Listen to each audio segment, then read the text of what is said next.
Since the horrifying neo-Nazi and white supremacist rally took place in Charlottesville, Virginia, the identities of multiple participants have been discovered. And now that they've been identified, they're speaking out. And they're choosing really to play the victim. They're saying, look, even though I marched in lockstep with neo-Nazis and white supremacists, I'm not as bad as the media made me seem. I was on the front page of The Guardian, and my heart sank. Peter Sviatonovich is a white nationalist born and raised in Reno. He says he was letting out some of his anger during a rally in Charlottesville, Virginia when this picture was taken. But now he asks himself why. I give no excuse for that photograph. That is clearly me. There was a heat of the moment type thing, is, the torches were lit and there was Antifa there were lots of cameras, and that emotion, I was starting to really build up. Sviatonovich says he went to the rally partly to protest the removal of a statue of Robert E. Lee. I think that statue remaining would be the best way for people to always remember their history, the good and the bad. He says he's had several death threats since the protest. He admits walking shoulder to shoulder with neo-Nazis, Klansmen, and other white supremacist groups reflects on him, but says he doesn't identify with them. We do not accept National Socialism, we do not accept fascism, we do not accept Klansmen. We're purely identitarian. That symbol is not a symbol of racism. And while you might associate pro-white with racism, he says they're two different things. And I hope people acknowledge that, being a part of the alternative right does not make me an evil Nazi, and that, being pro-white right now is dangerous. And being pro-white doesn't mean I'm anti anyone else. This guy's an idiot. Think about what he's saying. Hey guys, I know that you saw me marching shoulder to shoulder with neo-Nazis and white supremacists, but I assure you, I am not a racist person. I don't have a racist bone in my body. As Judge Judy would say, don't pee on my leg and tell me it's raining, because regardless if you didn't want to appear racist, well, marching with white supremacists and neo-Nazis is certainly one way to raise our red flags with respect to whether or not you're racist. Now, I obviously don't condone violence against these individuals. Certainly, he said that he received death threats. Now, he hasn't provided evidence that that's the case, but if he has, then certainly that's something that I don't condone, and I hope that people would not threaten these individuals. And even though I don't condone violence, I do think that it's important for us to speak out against their harmful, hateful ideology. Now, he states here that, quote, being pro-white doesn't mean I'm anti-anyone else. But the problem, however, is that you're calling for a white ethno-state. That's inherently racist. In fact, that's genocidal. And this protest wasn't about the statue of Robert E. Lee, who was a horrible human being who owned and beat slaves that tried to escape. The point of the rally was to unite the right. That's what you guys called it. Meaning that you want the Republican Party to adopt a more explicit white nationalist platform and become more overtly racist. And this march was supposed to be a show of strength for them.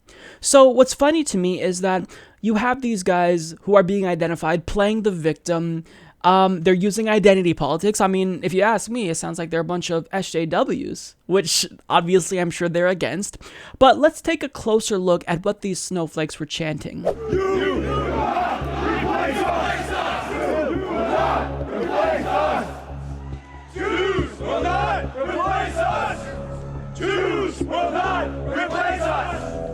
Jews will not replace us! Blood and soil! Blood and soil! Blood and soil! Blood and soil!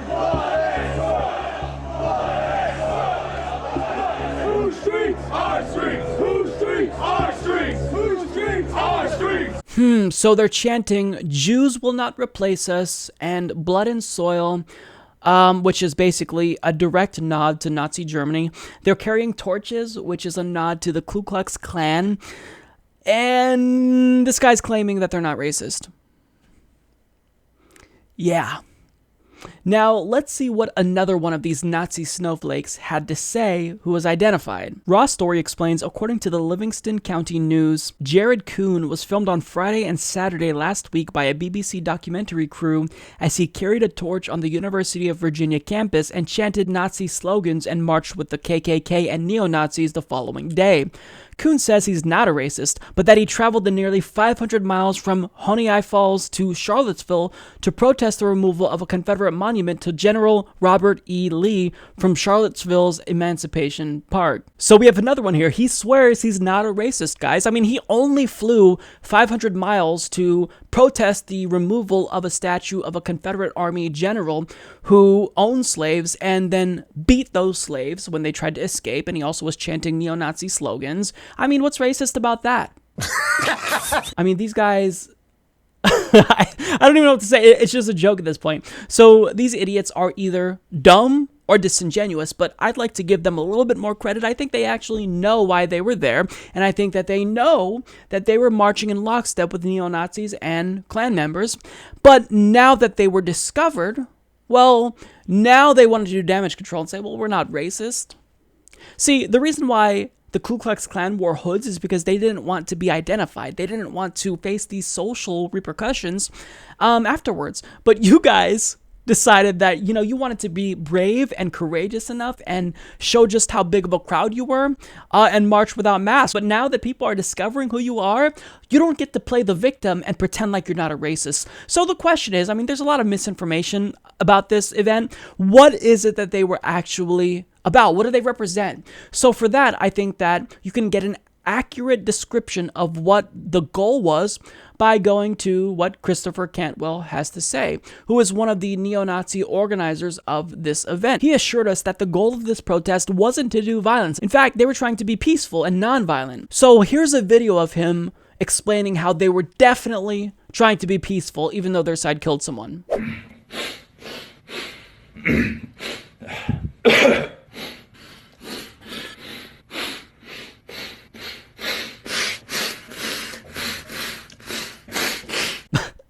Looks like I played the wrong clip there. Okay, so this is the actual clip where he talks about how non-violent they really were, and then he immediately contradicts himself. I want to be peaceful, I want to be law-abiding, okay? That was the whole entire point of this. And I'm watching CNN talk about this as violent white nationalist protests. We have done everything in our power to keep this peaceful. And I've been engaged in violence. I have. There's no question about it.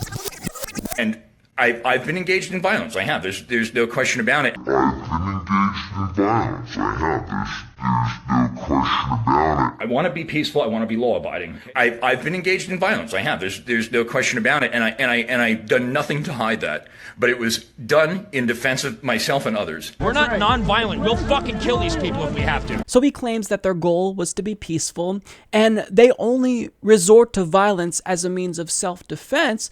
But rest assured that that's bullshit. He only said that after he received backlash and learned that there were 4 warrants out for his arrest. So you heard at the end of the clip there, he said, quote, "We're not nonviolent. We'll fucking kill these people if we have to." And besides that part of the clip there that I showed you, just that small snippet, there were other instances where he made it very clear that they were willing to get violent if need be. You can remember Tim McVeigh's white name. people were capable of violence. I didn't say capable. Of course we're capable. I'm carrying a pistol. I go to the gym all the time. I'm trying to make myself more capable of violence. I mean, someone died. I think that a lot more people are going to die before we're done here, frankly. So they're trying to make themselves more capable of violence, and in response to Heather Heyer's death, he said, quote, "I think that a lot more people are going to die before we're done here, frankly." I think that a lot more people are going to die before we're done here, frankly. What do you think that means? That means that, yes, we will be back and we will be doing more violence. And once he started to receive backlash and national coverage, this is what he had to say.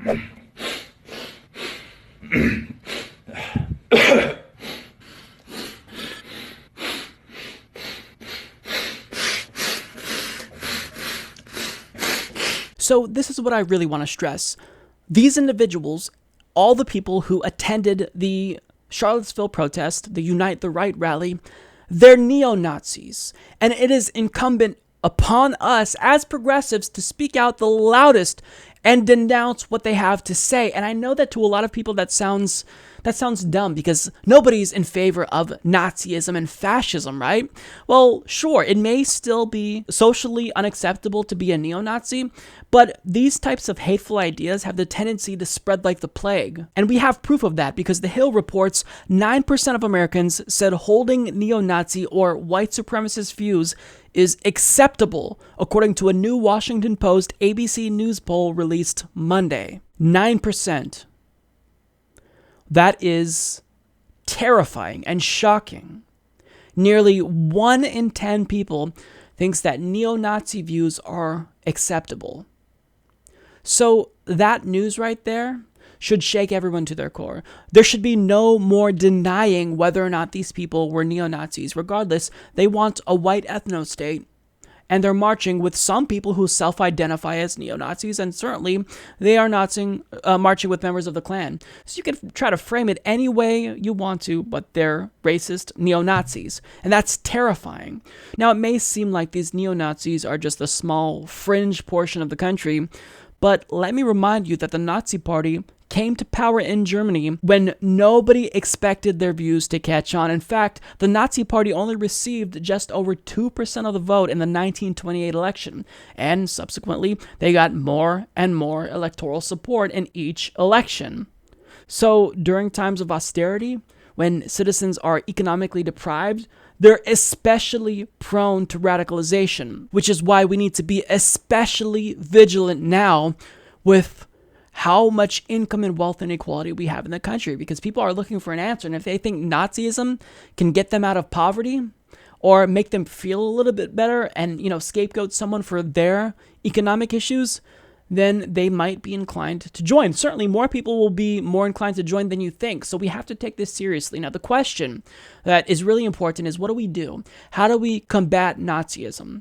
Well, we counter their use of free speech by exercising our own free speech rights, because violence is absolutely not the answer. And I'll say it again, violence is never acceptable, because if we resort to violence, then we become what we hate. And when we resort to violence, we embolden these idiots and allow them to play the victims even more than they already have. So the way that you counter hate speech is with non-hateful speech. And I know that this works because John Cooper reports that after alt-right organizers saw huge counter-protests in Boston, they've canceled 67 America First rallies scheduled in 36 states. And these so-called America First rallies and so-called free speech rallies, it's not really about free speech. That's a misnomer. That's not an accurate descriptor. These are rallies in support of white nationalism, neo-Nazis, and white supremacy. So we can't ignore the threat that these Nazis pose, but in resisting them, it's really important that we do not resort to violence either. We just have to speak out against them and denounce them. It's really that simple, and it works. Support this podcast by becoming a patron at patreon.com/Humanist Report.